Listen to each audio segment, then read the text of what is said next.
रूबरू में एक बार आप सबका फिर से स्वागत है। जैसे आप जानते हैं कि आज हमारे साथ रूबरू हो रहे हैं द्रंग ब्लॉक कांग्रेस के अध्यक्ष जोगिंद्र गुलेरिया।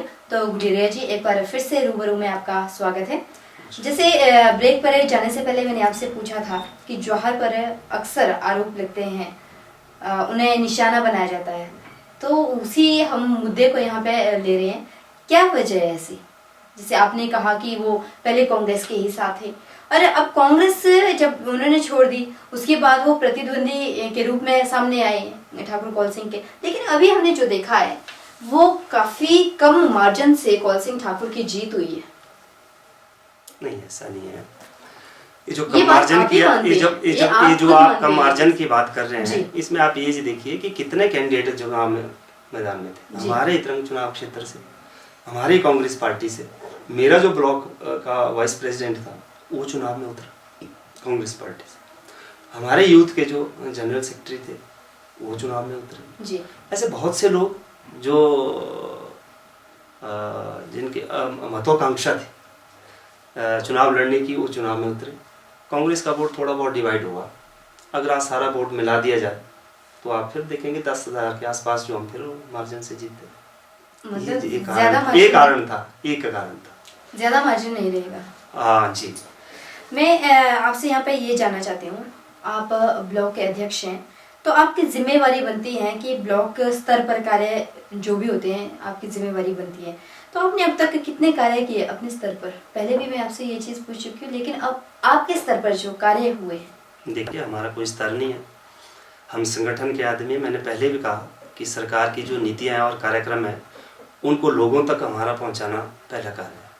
उसके बाद जो लोगों की जो फीडबैक है, लोगों की जो समस्या है, उसको हमारे नेता तक पहुंचाना हमारा कर्तव्य है जी। उस पर हम काम कर रहे हैं और इसी वजह से हमारा जो एक सिस्टम है वो बड़ा मेंटेन है। और ठाकुर कौल सिंह जी फ़ोन पे, जब हम यहाँ से फ़ोन करते हैं शिमला, तो फ़ोन पे जो है हमारे काम हो जाते हैं और वो काम जो है लोगों तक पहुंचाए जाते हैं। लोगों को बताया जाता है कि आपका काम भी हो गया है। जैसे तो यही वजह है, जैसे आपका कार्य है, तो मैंने द्रंग विधानसभा क्षेत्र में देखा है कि काफी कुछ एक इलाके ऐसे हैं जो पिछड़े हुए हैं, काफी ज्यादा पिछड़े हुए हैं। सड़क तक नहीं है, वहाँ लोगों को पानी अपने सिर पर उठा के लाना पड़ता है, बिजली नहीं है, अभी भी कुछ क्षेत्र ऐसे हैं। नहीं, यहाँ मैं आपको रोकूंगा। यहाँ बिजली, जहाँ तक आप बिजली की बात कर रहे हैं, द्रंग चुनाव क्षेत्र का जो मैंने भी ठाकुर कौल सिंह जी के साथ पैदल भ्रमण किया और व्यक्तिगत तौर पर मैं अकेले भी गया हूँ कई बार जब मुझे आदेश हुआ है।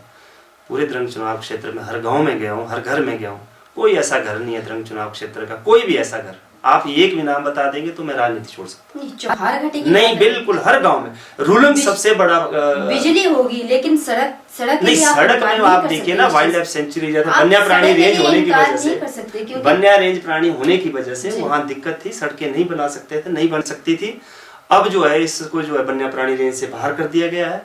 अब इसके ऊपर जो है कार्यवाही हो रही है। आप पिछली बार मैं बता रहा था आपको कि भारतीय जनता पार्टी की सरकार रही, उनके जो प्रत्याशी थे, जब आप कह रहे थे कि उनके ऊपर आरोप लगा रहे हैं, हम आरोप लगाते हैं, हम सच्चाई बोलते हैं, हम जमीनी हकीकत पे ही बात करते हैं।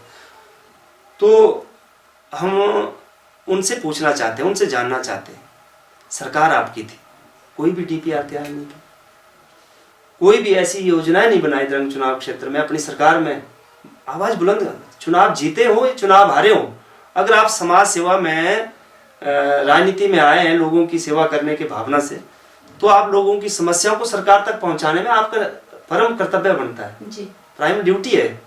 तो उन्होंने उस पर निभाया। खाली वोट लेने, उसके बाद लोगों के बीच में जाना, ठग कर वोट लेना, झूठ बोलकर, गुमराह करके कि ठाकुर कौल सिंह ने कुछ नहीं किया, लोग अच्छी तरह से जानते हैं।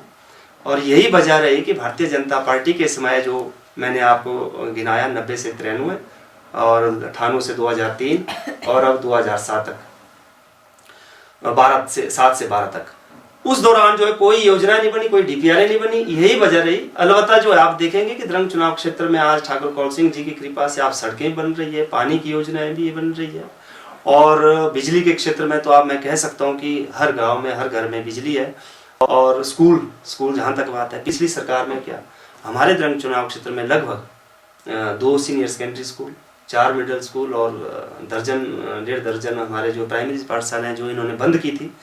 एक जोहार के ही गांव में primary health centre Thakur Kaul Singh ji ने दिया था पिछली बार, तो इनकी सरकार आई और वो नोटिफिकेशन हो चुकी थी उसकी, और जोहार जी अपने ही पंचायत में उस प्राइमरी हेल्थ सेंटर को सरकार में रहते हुए नहीं खुलवा सके।